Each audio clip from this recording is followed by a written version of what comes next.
नमस्कार दोस्तों। वीडियो में जिस स्टॉक के बारे में हम बात करने वाले हैं उसका नाम है साउथ इंडियन बैंक लिमिटेड। इस स्टॉक 27 के प्राइस पे ट्रेड कर रहा है। मार्केट में इसने 1.46% का डाउन मूव दिया है आज। मार्केट कैप है इसकी 7071 करोड़ की। प्रमोट होल्डिंग 0 है। बुक वैल्यू 25.50 है। डिविडेंड यील्ड 1.11% है। फेस वैल्यू 1 है। फंडामेंटल वीडियो में ऑलरेडी बना चुकी हूँ, प्लेलिस्ट में ऐड करके देख सकते हैं। अभी के लिए शॉर्ट में देखें, स्टॉक 50 डीएमए के नीचे एंड 200 डीएमए से ऊपर ट्रेड कर रहा है।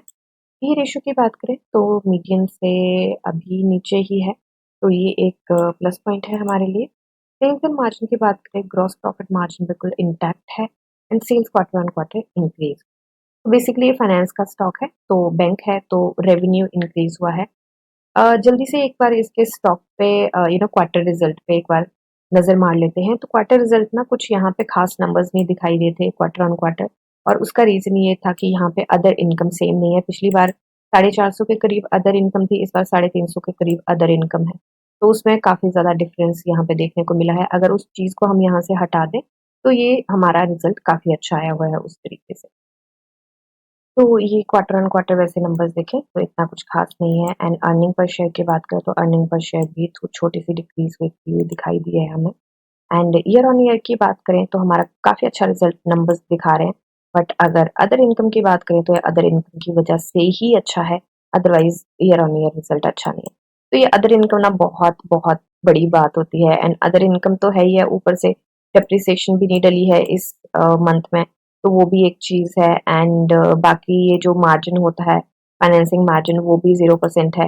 एंड बाकी यहाँ पे मैं आपको दिखा दूँ, ये वैसे ये चीज़ अच्छी है जो मैंने बोला कि क्वार्टर ऑन क्वार्टर रिजल्ट वैसे अच्छा है, क्योंकि फाइनेंसिंग प्रॉफिट पहले माइनस में था, इस बार पॉजिटिव में आया। बैंक्स का यूजुअली माइनस में रहता है, कोई बड़ी बात नहीं है, क्योंकि आरबीआई से लिया होता है, कुछ लोन लिया होता है आगे बिजनेस के लिए, तो ये सारी चीज़ें ऑफ कोर्स रहती हैं। बाकी यहाँ पे एक और चीज़ मैंने देखी थी कि इंटरेस्ट जो है, इंटरेस्ट इस बार आया है हमारा 1400 करोड़ से, एंड पिछली बार था 1365 करोड़। तो यहाँ पे इंटरेस्ट भी बड़ा है जो देने के लिए है। तो एक्सपेंसेस जो हैं वो तो क्वाइट सेम ही हैं। तो यहाँ पे सारी चीज़ों को अगर ध्यान से हम देख के चले, तो मुझे लगता है कि क्वार्टर ऑन क्वार्टर वैसे रिजल्ट अच्छा है अगर बैलेंस शीट को ध्यान से पढ़े। बट भाव भगवान है, तो उस चीज़ को ध्यान में रखते हुए, क्योंकि सारे नहीं पढ़ते बैलेंस शीट, बाकी सारी चीज़ें नहीं करते, तो इसके बाद ना कई बार दिक्कत हो जाती है। क्योंकि अगर आप बैलेंस शीट ढंग से नहीं पढ़ रहे हो एंड वो सारी चीज़ें नहीं कर रहे हो, तो मुझे लगता है कि फिर आप सिर्फ यही देख के चलोगे, अच्छा नेट प्रॉफिट गंदा है, ओके नीचे गिरेगा नेट प्रॉफिट। और ऐसी ना मुझे लगता है कि 70 to 80% लोग हैं जो सारी चीज़ों को ध्यान में नहीं देते हुए निकल लेते हैं, एंड फिर हमें यहाँ पे फिर थोड़ी सी गड़बड़ देखने को मिलती है, और मैं फंडामेंटल्स देखती रह जाती हूँ। ओके, एनीवे, तो जोक्स अपार्ट, अभी यहाँ पे मैंने एक इंडिकेटर लगाया है, बोलिंजर बैंड एंड ऑसिलेटर है हमारा आरएसआई का। आरएसआई हमारी 39.12 पे है। एंड यहाँ पे बोलिंजर बैंड जो लगा है वो यहाँ पे हमें काफी नैरो माउथ करता हुआ दिखाई दे रहा है। बट यहाँ पे नैरो माउथ तो ये जरूर कर रहा है, पर यहाँ पे बोलिंजर बैंड की जो 20 डेज सिंपल मूविंग एवरेज है उसके नीचे ये स्टॉक ट्रेड कर रहा है। तो बोलिंजर बैंड जो माउथ नैरो करता है, जरूरी नहीं है कि अप मूव ही देता है, नीचे के भी मूव दे देता है। जैसे यहाँ पे उसके ऊपर था बट फिर भी ये नीचे के मूव हमें देखने को मिले हैं। अब यहाँ पे देख लेते हैं, ये इसके नीचे था और हमें अप मूव देखने को मिले। तो जरूरी नहीं है कि क्या होना है, पर ये जरूर है कि कोई ना कोई ब्रेकआउट मिलने वाला है। बोलिंजर बैंड का माउथ बहुत नैरो हो गया है, तो कोई ना कोई ब्रेकआउट मिलने वाला है। ऊपर के मूव की मैं ज्यादा संभावना लगा सकती हूँ, क्योंकि यहाँ से इस आरएसआई के पॉइंट्स इसको रिवर्सल भी मिलता है। हालांकि आरएसआई नीचे भी जाती है, ऐसा नहीं है कि नीचे नहीं जाती है, नीचे भी जाती है, बट मार्केट के ऊपर काफी सारी चीजें डिपेंड करती हैं। अब मुझे लगता है कि सबसे पहले तो ना इसको बोलिंजर बैंड को एक बार डिसेबल कर देते हैं हम। तो मुझे ये भी लगता है कि ये फिर से यहाँ पे अब हिकअप तो इसने लिया, ये इसके अंदर नहीं जा पाया, जो हमने यहाँ पे लगाया हुआ था, ये चैनल बनाया था उसके अंदर नहीं जा पाया, फिर से कोशिश करी फिर से नहीं जा पाया। अब फिर से इसको कोशिश ऑफ कोर्स ये करेगा। तो अभी के लिए अगर हम देखें तो हमें जो कैंडल मिली है, जस्ट सेकंड इसको जूम करते हैं, कैंडल हमें कहीं ना कहीं यहाँ पे मारूबोजू कैंडल मिली है, और वो भी रेड कैंडल मिली है। तो ये पहले ही हमें इंडिकेशन मिल रहा था कि स्टॉक सेलर्स के हाथ में जा रहा है। फिर हमें मारूबोजू कैंडल मिल गई और वो भी हमें रेड की मिली। तो कोई बड़ी बात नहीं होगी, स्टॉक नीचे भी जाएगा। बट एक और चीज हम ध्यान में देके चलेंगे कि ये हमने बीच में ये यहाँ पे इसने क्लोजिंग दिया, और ये जो हमारा 26.90 का 26 पॉइंट, हाँ जी 26.90 का है।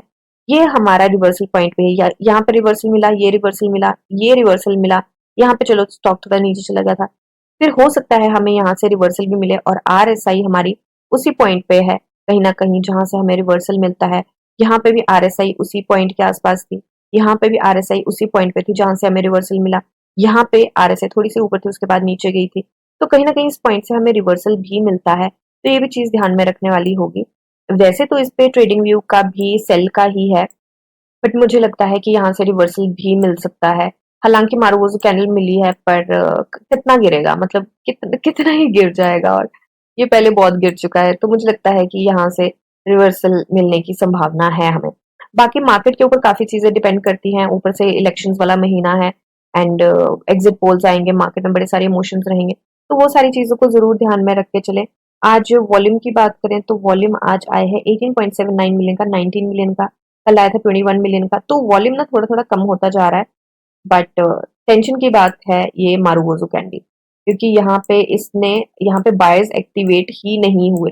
अच्छा, तो एक छोटा सा देख लेते हैं, बायर्स एक्टिवेट हुए भी हैं, अगर हम इसको जूम करें तो बायर्स यहाँ पे छोटू से एक्टिवेट हुए भी हैं, बट उतना कोई स्ट्रॉन्ग हमें इफेक्ट देखने को नहीं मिला।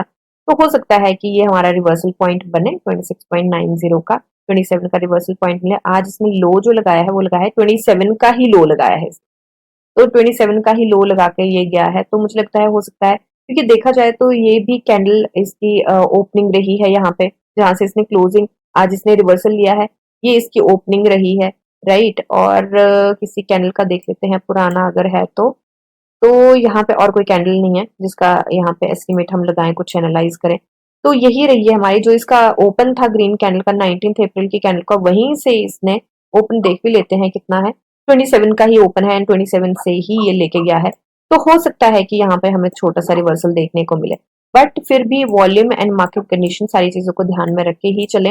एंड अभी मैं कोई टारगेट नहीं लेके चल रही हूँ, क्योंकि रिवर्सल पहले तो रिवर्सल दे, कंफर्मेशन कैंडल दे, उसके बाद तो हम टारगेट लेके चले, तो अभी मुझे लगता है कि थोड़ा सा इसको हम वैसे ही दूर से देखें तो ज्यादा अच्छा रहेगा। ठीक है, एक बार इस पे EMA क्रॉस हम लगा के देख लेते हैं, क्या पता हमें कुछ यहाँ पे देखने को मिले। तो यहाँ पे EMA क्रॉस में हमें कुछ खास नहीं दिखाई दे रहा है, यहाँ पे हमें डेथ क्रॉस मिला है, उसके बाद अगर निकल लेता है तो हो सकता है हमें यहाँ पे वो मिल जाए, गोल्डन क्रॉस मिल जाए, बट इतनी जल्दी तो गोल्डन क्रॉस भी नहीं मिलेगा, थोड़ा वक्त तो जरूर लगेगा। तो अभी के लिए ये मेरी एनालिसिस है, कोई बाय सेल होल्ड की रिकमेंडेशन नहीं है, यहाँ पे न्यूज कोई भी नहीं है अभी, एंड इसका प्राइस बैंड जो है वो है 20% का, तो न्यूज ऐसा सच कोई भी नहीं है जो इसके प्राइस के अप डाउन मूव में किसी तरीके की मदद करेगी, सिर्फ टेक्निकल्स ही है। तो ये मेरी एनालिसिस है, बाय सेल होल्ड कोई रिकमेंडेशन है, आप अपनी एनालिसिस कीजिए, जानिए समझिए पढ़िए और फिर इन्वेस्ट करिए। मिलते हैं नेक्स्ट वीडियो, तब तक के लिए शुक्रिया एंड हैप्पी।